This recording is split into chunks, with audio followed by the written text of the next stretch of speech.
Friends, Bengaluru అలాగే LSG జట్ల మధ్య జరిగిన మ్యాచ్‌లో గనక మనం చూసినట్టయితే 5 వికెట్ల తేడాతో బెంగుళూరు జట్టు ఘన విజయం సాధించింది.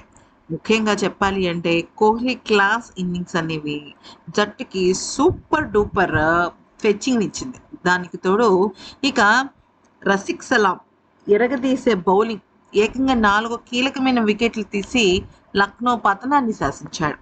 భీకరమైన బ్యాటింగ్ లైనప్ ఉండటం అనేది అటు బెంగుళూరుకి ఉంది.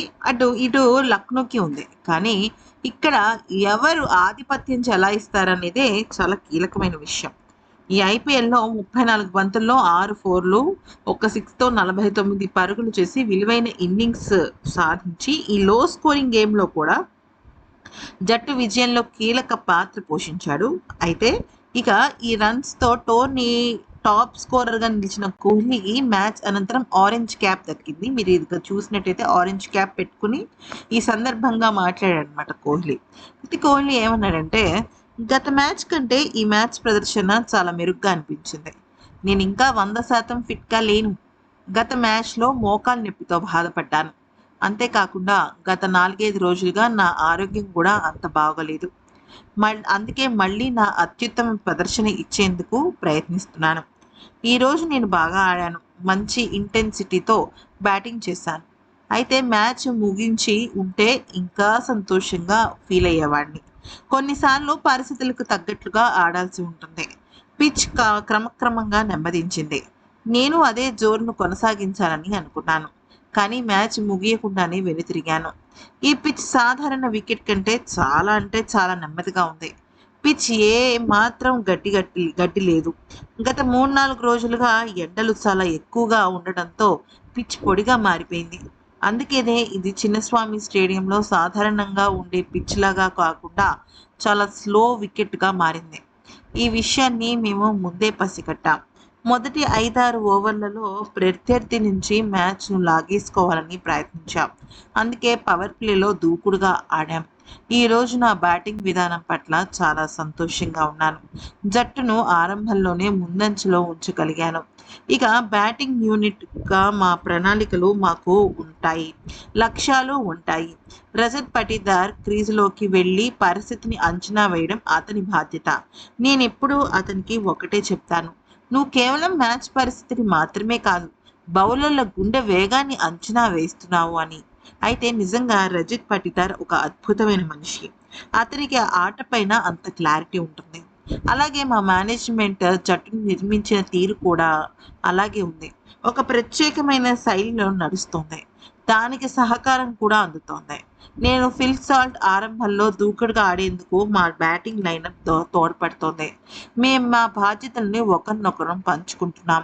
అయితే రొమారియా షెఫర్డ్ కానీ, టిమ్ డేవిడ్ వంటి ఆటగాళ్ళు ఉండటం, టాప్ ఆర్డర్ బ్యాటర్లుగా వాళ్ళు ఉండటం వల్ల మాకు ఎంతో స్వేచ్ఛనిస్తున్నారు. కృణాల్ పాండ్యాకైతే ఇప్పటి వరకు బ్యాటింగ్ చేసే అవకాశం రాలేదు. అంటే మాకు ఎంత అద్భుతమైన బ్యాటింగ్ విధ్వంసం ఉందో మీరు అర్థం చేసుకోవచ్చు. అయితే ఒకవేళ 5 వికెట్లు పడిపోయినా రొమారియా అలాగే టిమ్ లాంటి వాళ్ళు రావడం అనేది ప్రత్యర్థి జట్టుకు భయం కలిగిస్తుంది. ఈ ఇద్దరు చివరి 4 ఓవర్లలో 50 పరుగులు చేయగలరు. ఇది మా అందరికీ చాలా స్వేచ్ఛనిస్తుంది. ఈ స్వేచ్ఛను నేను మాటల్లో చెప్పలేను. అయితే ప్రతి మ్యాచ్ 230 లేదా 240లా చేసేలాగా ఉండదు. చేసినా ఆశ్చర్యం అక్కర్లేదు. అందుకని ఇప్పుడు ప్రెజెంట్ క్రికెట్ డిమాండ్స్ మారుతున్నాయని తెలుసు. ఒత్తిడిలో ఉన్నప్పుడు పరిస్థితులు ఎదుర్కోవటం చాలా ముఖ్యం. అసలు క్రికెట్ అంటేనే ఎక్కువగా ఒత్తిడి ఉంటుంది. ఒత్తిడిని తగ్గించుకోవడానికి మొదలుపెట్టే గేమ్ ఇదే. ఆ తర్వాత ఈ గేమే ఒత్తిడిలోకి నెట్టేస్తుంది. ఇంకా మనం మొదటి సగంలోనే ఉన్నాం. సెకండ్ హాఫ్ నుంచి మ్యాచ్‌లు ఇంకాస్త కఠినంగా మారొచ్చు అంటూ చెప్పాడు. అయితే ఒత్తిడి పెరుగుతుందని, ఆ సమయంలో స్వేచ్ఛ తగ్గి ఒత్తిడి పెరిగినప్పుడు ఎవరైతే తెలివిగా పరిస్థితులకు తగ్గట్టుగా ఆడతారో ఆ జట్లే టోర్నీలో ముందడుగు వేస్తాయని, ఆ విషయంలో నేను కూడా నా వంతు ప్రయత్నం చేస్తున్నానని, పరిస్థితులకు తగ్గట్టుగా మారుతున్నానని, గత 2 మ్యాచ్‌ల్లో నా అత్యుత్తమ ప్రదర్శన ఇవ్వలేకపోయాను. కానీ ఈ స్థాయి పెంచుకోవడానికి నేను ప్రయత్నిస్తున్నాను అంటూ ఇక విరాట్ కోహ్లీ చాలా హుందాగా మాట్లాడాడు. అయితే ఇక విషయంలో ఈసారి విరాట్ కోహ్లీ చాలా బాగా ఆడాడు. గత కొన్ని రోజులుగా కొద్దిగా ఫీవర్ అలాగే మోకాలు నొప్పితో బాధపడుతున్న కోహ్లీ ఇంత అద్భుతంగా ఆడడం నిజంగా గ్రేట్ అని చెప్పుకోవాలి. తన ఫిట్‌నెసే తనని కాపాడిందని కూడా మనం అనుకోవచ్చు. అయితే ఇక విషయంలోకొచ్చినట్టయితే ఈరోజు ఆటల మధ్యలో ఒక వింత సంఘటన జరిగింది. వింత సంఘటన అంటే చాలా బాధాకరమైన సంఘటన అని చెప్పొచ్చు. అదేంటి అంటే రిషబ్ పంత్.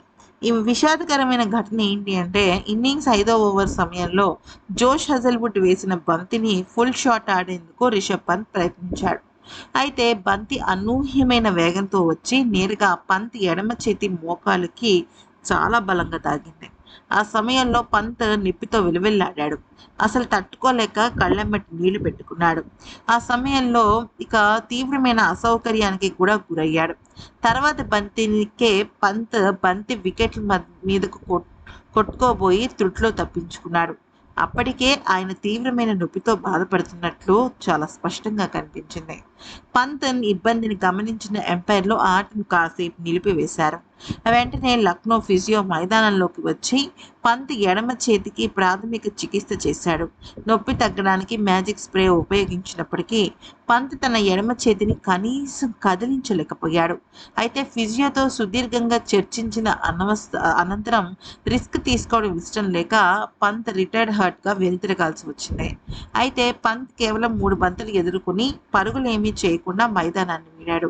అయితే ఇక్కడ విషయం ఏంటి అంటే అతనుకున్న వాపు, అతను కదిలించలేని పరిస్థితిని చూసి అతనికి మీనియం ఫ్రాక్చర్ అయినట్టుగా అర్థమవుతుంది. ఒకవేళ నిజంగా ఫ్రాక్చర్ అయితే మాత్రం ఈ లక్నో జట్టుకి సంబంధించి అంటే ఈ టైంకి సంబంధించి తను ఇంకా బహుశా ఈ సీజన్ ఆడే అవకాశం లేదనే చెప్పుకోవాలి. ఎందుకంటే ఫ్రాక్చర్ అయింది అంటే మాత్రం అది మామూలు విషయం కాదు. అందుకని అలా జరిగిందనమాట. సో, అసలు ఈ మ్యాచ్‌లో కనుక మనం చూసినట్టయితే రసిక్ సలాం అసలు నిజంగా ద బెస్ట్ బౌలర్ అని చెప్పొచ్చు. ఇక బౌలర్స్ గనక ఆడుతున్నారు అంటే మాత్రం ఈ IPL matches next level game ఇస్తాయి. ఎందుకనంటే మీరు గమనించినట్టయితే చాలా మ్యాచెస్‌లో ఎవరైతే ఎక్కువ కొట్టారో వాళ్ళు గెలవలేదు. ఎక్కువ ఎవరిని కొట్టనివ్వలేదో వాళ్ళు గెలిచారు.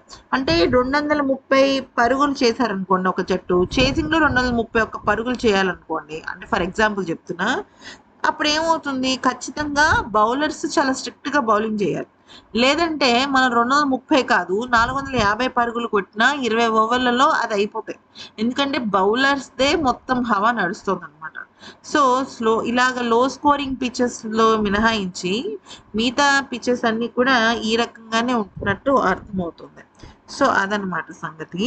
ఇంకా నెక్స్ట్ వచ్చేసరికి రిషబ్ పంత్ పాపం కోలుకోవాలని మనస్ఫూర్తిగా అనుకుందాం. ఎందుకంటే ఈవెన్ విరాట్ కోహ్లీ కూడా బాధపడ్డాడు. అసలు కొంత తొందరగా కోలుకోవాలి. ఎవరు మన రిషబ్ పంత్ కోలుకోవాలి అని చెప్పేసి తను కూడా కోరుకున్నాడనమాట. ఈ వీడియో నచ్చితే లైక్, షేర్ అండ్ సబ్స్క్రైబ్.